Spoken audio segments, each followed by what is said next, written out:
दोस्तों नमस्कार। मेरा नाम दीपक कुमार है और मैं आप सबों का अपने मंच पर अभिवादन करता हूं।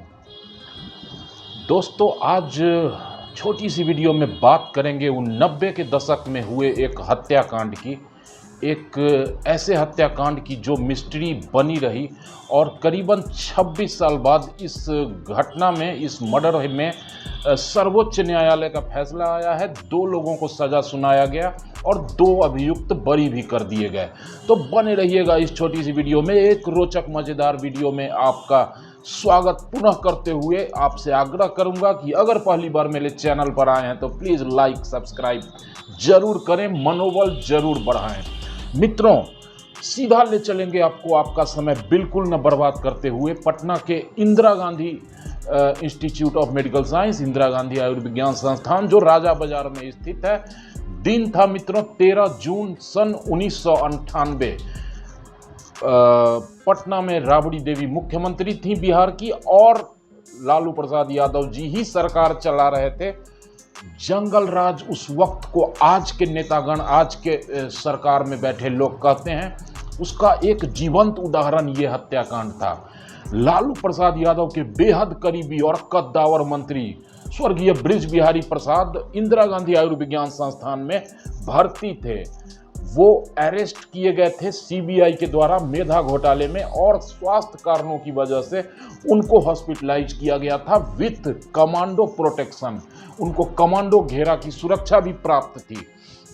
तो 13 जून 1998 की शाम 6:30 बजे मंत्री बृज बिहारी अपने कमांडो के घेरे में टहल रहे थे। उसी हॉस्पिटल के कैंपस में एक कार आती है जिसमें से कुछ हमलावर उतरते हैं। ताबड़तोड़ AK-47 से उनको छलनी कर दिया जाता है और हमलावर भाग निकलते हैं।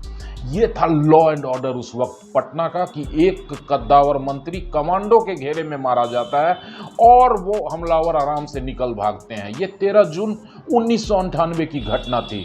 मित्रों, मैं एक दिन बाद 14 जून 1998 की भी एक घटना बताकर आपको उस वक्त क्या था लॉ एंड ऑर्डर ये साबित करने का प्रयास करता हूं। ठीक अगले दिन 14 जून 98 को पूर्णिया में माकपा विधायक अजित सरकार की भी हत्या ऐसे ही कर दी जाती है और हत्यारे भाग निकलते हैं। खैर, आज अजित सरकार हत्याकांड पर कोई बात नहीं होगी। आज सिर्फ बृज बिहारी प्रसाद की ही बात होगी। इस केस में जो अभियुक्त थे उनकी बात होगी, इस केस में जो बरी हुए उनकी बात होगी, इस हत्याकांड में जो शूटर थे उनकी बात होगी। सिर्फ 2-4 मिनट की वीडियो में बहुत कुछ आपसे साझा करूंगा, बने रहिएगा मेरे साथ। मित्रों, मंत्री बृज बिहारी की हत्या हो जाती है। उनकी पत्नी रमा देवी का रो रो कर बुरा हाल था। बताया जाता है कि पूरे बिहार में खौफ पसर गया था, चूंकि पता चल चुका था कि देश का बहुत ही नामी नंबर 1 गैंगस्टर श्री प्रकाश शुक्ला पटना में है और इस हत्याकांड को उसी ने अंजाम दिया है। लालू यादव खुद डर चुके थे। मित्रों, सच्चाई बता रहा हूं आपको, राबड़ी देवी की सुरक्षा रातों रात बढ़ा दी गई थी, लेकिन जो मृतक थे स्वर्गीय बृज बिहारी प्रसाद, उनकी पत्नी रमा देवी ने लालू प्रसाद यादव को भी नहीं छोड़ा। लालू प्रसाद यादव पर ही हत्या की साजिश का आरोप लगाया और बताया जाता है कि मंत्री के सरकारी आवास पर लाश रखी हुई थी मंत्री की और रमा देवी अपने समर्थकों के साथ राइफल, माउजर, पिस्टल लेकर एक अनिवार्य मुख्यमंत्री आवास पर धरना देने बैठ गई और लालू प्रसाद यादव अंदर थे। बहुत मशक्कत के बाद उनको वापस भेजा गया रमा देवी को। लौटते वक्त मित्रों, सीबीआई का हेडक्वार्टर था पटना में, वहीं दरोगा प्रसाद पथ पर, वहाँ जिस सीबीआई ने अरेस्ट किया था बृज बिहारी को और उनकी हत्या हो गई कस्टडी में, उस सीबीआई के ऑफिस पर भी रमा देवी राइफल लेकर कूदने का प्रयास किया और डीएसपी को चाहा था कि खींच ले। बहुत मतलब बुरा स्थिति था लॉ एंड ऑर्डर का। सब तरफ मित्रों कह सकते हो आपकी अराजकता की स्थिति थी और डर का, खौफ का आलम तो था ही। खैर, इन सब बातों से आगे बढ़ेंगे मित्रों। बताया जाता है कि उनका अंत्येष्टि उनकी गांव में हुई, लेकिन अंत्येष्टि में सब यात्रा शुरू नहीं हो पा रहा था। शहाबुद्दीन, जो मरहूम शहाबुद्दीन दिल्ली से आए और सब यात्रा को लीड किया आगे आगे, उसके बाद सब यात्रा निकली। मतलब इतना डर था सब लोगों में, इस तरीके से हत्या हुई थी बिहार में इतने बड़े शख्सियत की कि लोग थर्रा उठे थे। अब मित्रों आपको बताता हूं मैं सूत्रों से जो जानकारियां प्राप्त हुई हैं, जो मैं डिजिटल मंचों पर देखता हूं कि इस हत्याकांड की मुख्य वजह थी छोटन शुक्ला, भुटकुन शुक्ला और विधायक देवेंद्र दुबे की हत्या। इन तीनों हत्याओं के प्रतिशोध में मंत्री बृज बिहारी को मार दिया गया था और ये कटु सत्य है, यही सत्य है। इसलिए इन दोनों शुक्ला बंधुओं के छोटे भाई जो अभी पूर्व सांसद हैं, विधायक रह चुके हैं, मुन्ना शुक्ला, उन्हीं को मित्रों उम्र कैद की सजा हुई है। इनके साथ एक और उम्र कैद पाए मंटू तिवारी जी। मंटू तिवारी आपको बता दूं ये विधायक देवेंद्र दुबे के भांजा हैं और इनको भी सजा हो गई है उम्र कैद की।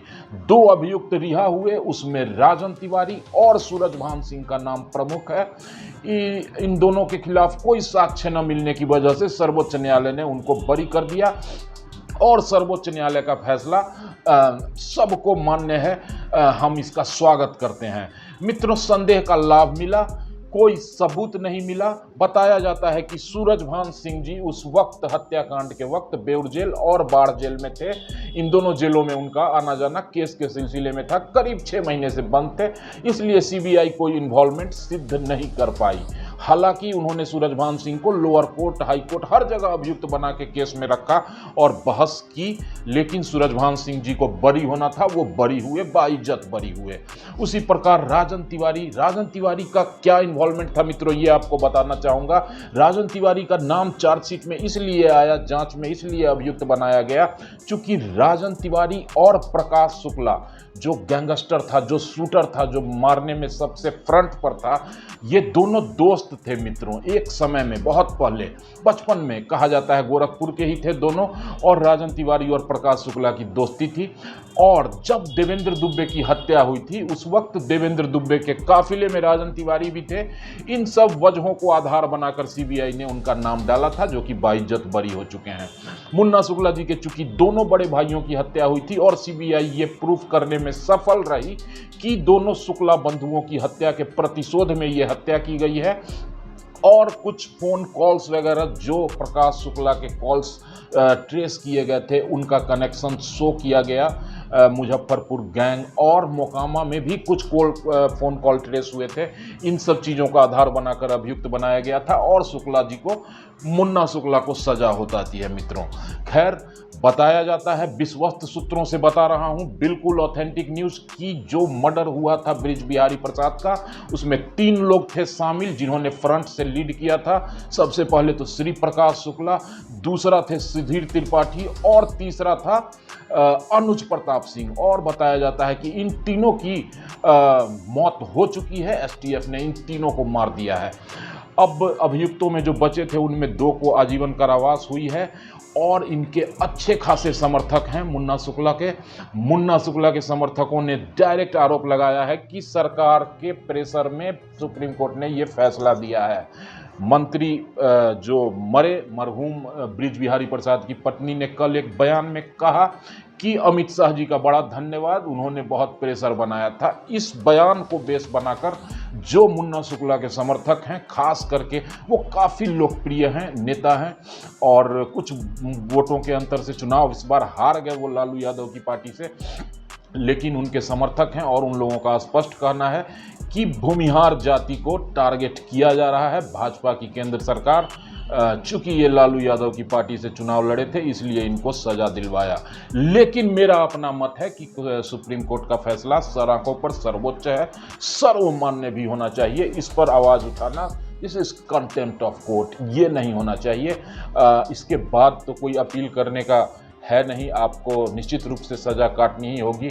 और किसी की तो हत्या हुई थी तो किसी पर आरोप तो लगना ही था, तो वो मुन्ना शुक्ला ही थे जिनको आजीवन कारावास, और मंटू तिवारी की भी मुझे नहीं लगता कि कोई बहुत ज़्यादा इन्वॉल्वमेंट थी, लेकिन कोर्ट का फैसला सर आंखों पर। लेकिन इस बहुत ही हाई प्रोफाइल मर्डर केस को सॉल्व होने में मित्रों 26 बरस लग गए। आप सोच सकते हो हमारे यहाँ की जुडिशियरी का क्या हाल है, कितनी धीमी गति से काम करती है। आप सोच के देखो कि कई अभियुक्त मर चुके। मित्रों, अभियुक्तों में भूपेंद्र दुबे भी थे, विधायक देवेंद्र दुबे के बड़े भाई, लेकिन उनको बरी कर दिया गया। कारण ये भी हो सकता है कि उनकी केस चलने के दौरान ही मौत हो गई। तो ये हाल है हमारी न्यायपालिका का।